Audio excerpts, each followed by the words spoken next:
Vaheguru Ji Ka Khalsa, Vaheguru Ji Ki Fateh. Welcome to this segment of Coach Gurbani's a-sabad-a-day. Our recitation is Gaudi Purabi Mahalla Chautha, and it goes as follows. Mere man so Prabh Sada naal hai Swami, kaho kitte har paho nassiya, hare ape baks lahe Prabh sacha, hare aap chhadaye छुट्टिया.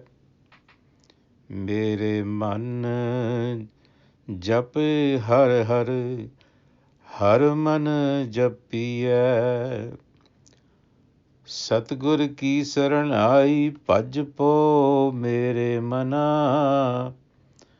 गुर सतगुर पीछे छुट्टिए. रहाओ. मेरे मन सेवहों सो प्रभ SERB सुख दाता, जित सेविय निज घर वसिय, गुरमुख जाए लहो खर अपना, कस चंदन हर जस कसिय. मेरे मन हर हर हर हर हर जस उत्तम, लैला हर मन हसिय. हर हर आप दया कर देवै, तां अमृत हर रस चखिय. मेरे मन नाम बिना जो दूजे लागे, ते साकत नर जम कुटिय. ते साकत चोर जिना नाम विसारिया, मन तिनकै निकट न पिटिय. मेरे मन सेवो अलख निरंजन नरहर, जित सेविय लेखा छुट्टिय.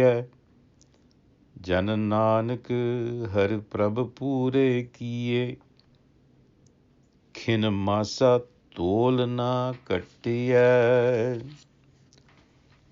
You will notice that every verse has a recurring mere man, an address to the mind.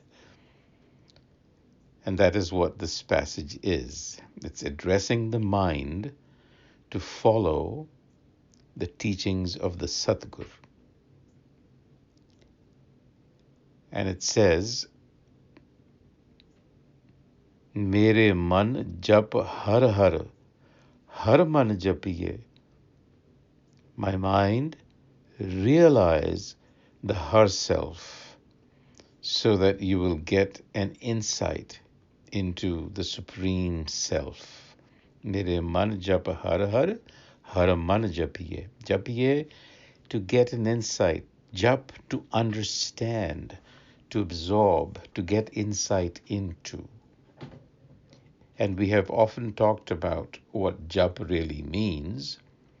There is a process which involves sounding Gurbani, which involves reflecting on Gurbani, which involves absorbing what has been sounded, what has been absorbed.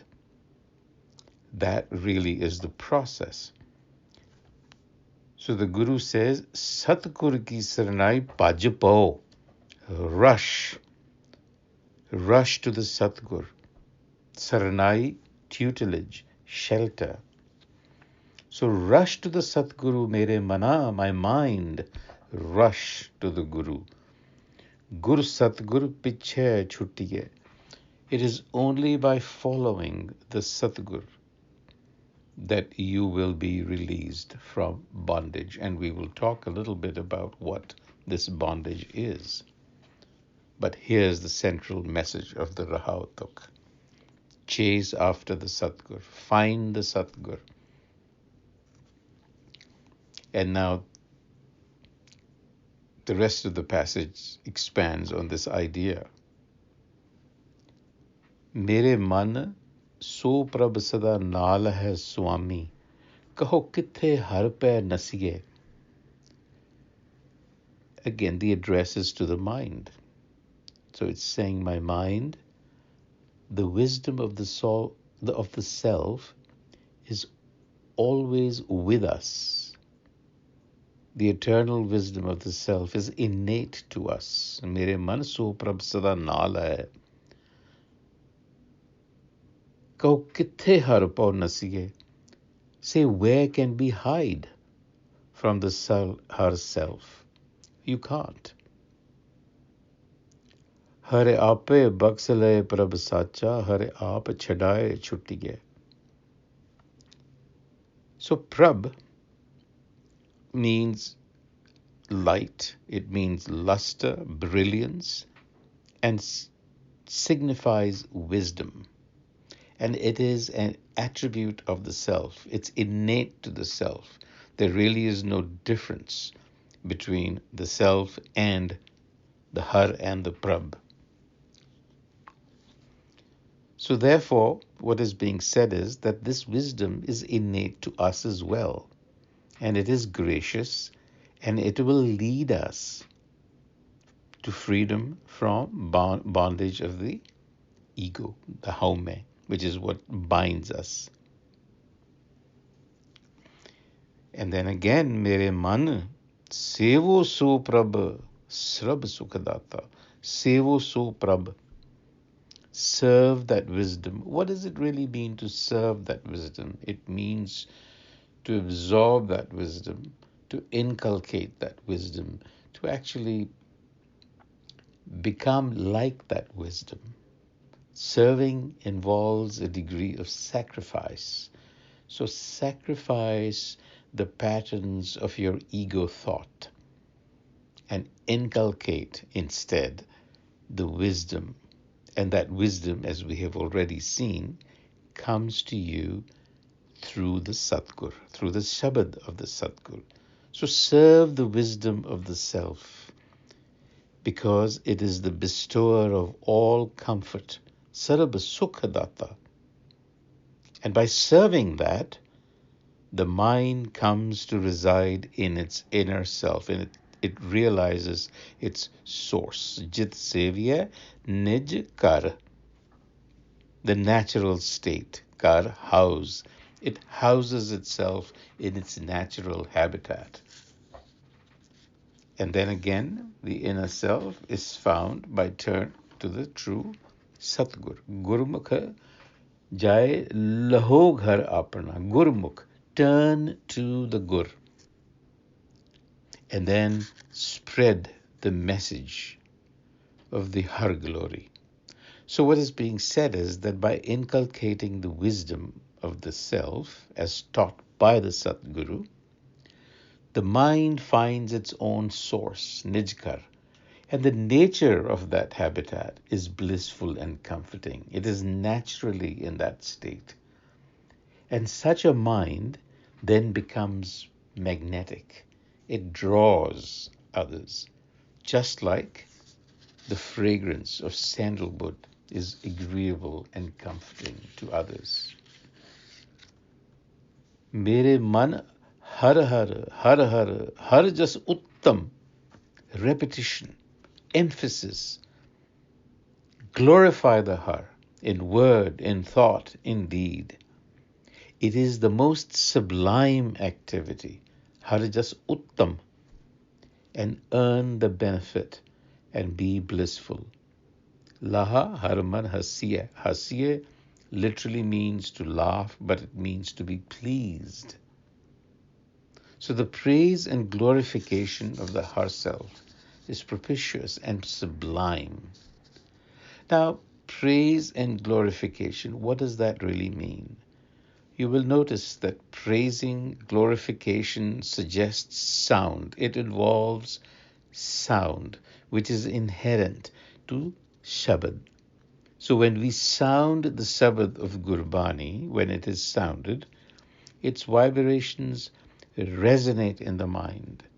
And gradually the mind attunes itself to the Shabad, and accompanied by reflection, it begins to find coherence with the message of the Shabad, which is no different, as we have just seen, from the Har itself. Because between the wisdom of the Har and the Har self, there really is no difference. So the method for us is to recite Gurbani, is to sound it so that the mind can resonate with it, and at the same time pay attention to it. Pay attention to what is being sounded. When you do that, gradually over time, you will find that the pattern, the behavior pattern of your mind will begin to change. And it will gradually find its source. That is the bliss of immortality, because there, in that state of union or coherence with the self, the illusion of birth and death fades away. What that means is the fear of dying disappears. Har har aap daya kar deve ta amrit har ras chakiye. Amrit har ras. That essence you begin to understand. Mere man naam bina jo duje lage te sakat narjam kurtiya.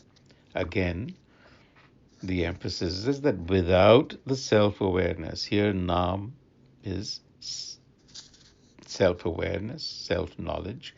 Without that, and this comes about through the process that we have just talked about, the mind remains gripped in the fear of death. Bina jo duje lage.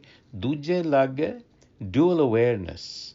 The idea that I am an independent source of experience, the subject, and the rest of the universe is simply objectified.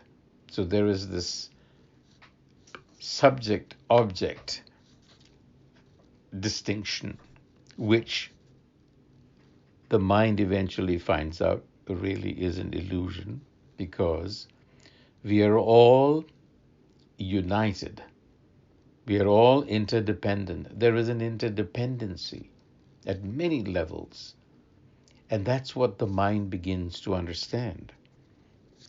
And also the illusion of birth and death, because you realize that nothing is being born, nothing is dying. It's just changing its appearance. And eventually, the Guru in this passage says, Mere man sevo alakh niranjana narhare. Sevo, alakh. The wisdom of the Har Self we have seen brings about an integration, a union or expansion of the mind.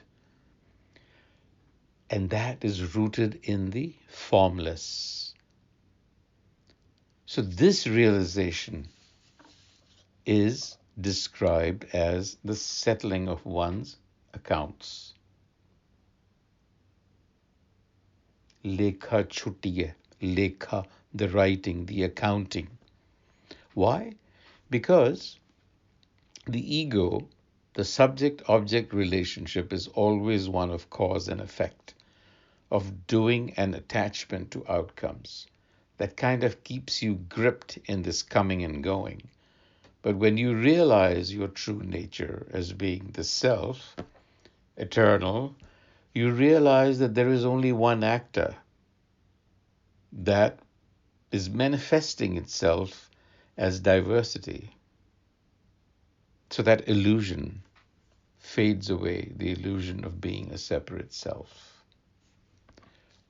On that note, until the next time, Waheguru Ji Ka Khalsa, Waheguru Ji Ki Fateh.